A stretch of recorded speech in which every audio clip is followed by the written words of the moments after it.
বউকে দেখলে আমরা কি বলবো? পারবা ইনশাআল্লাহ? এই যে পারবা?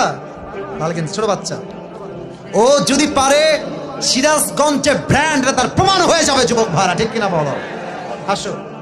আরে বেটা দৌড় দিয়ে তোর বিয়ে হবে না দৌড় না দিয়ে? মাশাআল্লাহ মাশাআল্লাহ। আসো বাবু, তুমি এই পাশে আসো, এই পাশে আসো। এই যে হ্যান্ড মাইকটা কোথায়? হ্যান্ড মাইকটা নাও, সালাম দাও সবাইকে একটা। আসসালামু আলাইকুম ওয়া রাহমাতুল্লাহি ওয়া বারাকাতুহু। আরে ভাই, আপনারা ওকে অ্যাপ্রিসিয়েট করবেন। ও যখনই উত্তর দিয়ে দিবে, ১ নাম্বার নিয়ম, আপনারা সবাই মিলে বাঘের মতো বাঘের কণ্ঠে বলবেন। বলেন সবাই মারহাবা। আরেকবার বলেন সবাই মারহাবা। এই পিচ্চিকে আমরা ওয়েলকাম জানাই। আল্লাহ ওকে উত্তর দেওয়ার তৌফিক দান করুন। পড়েন সবাই আমিন। ওকে আমি খুব সহজ ভাবে প্রশ্ন করবো, আশা রাখবো সে পারবে। বলো তো, আমার নবীর গায়ের চামড়ার রং কেমন ছিল? পারবে? সাদা সুন্দর না লাবণ্যময় সুন্দর? বলো সবাই। লাবণ্যময় সুন্দর।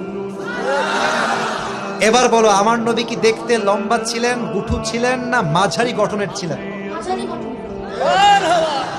আল্লাহ বলেন সবাই মারহাবা।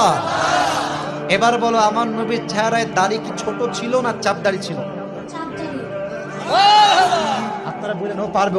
ওর গায়ের শক্তি বলছে সিরাজগঞ্জের যুবকরা, বাচ্চারা, এটা বাঘের বাচ্চা এরা। এবার তুমি একটু বুঝে শুনে উত্তর দাও।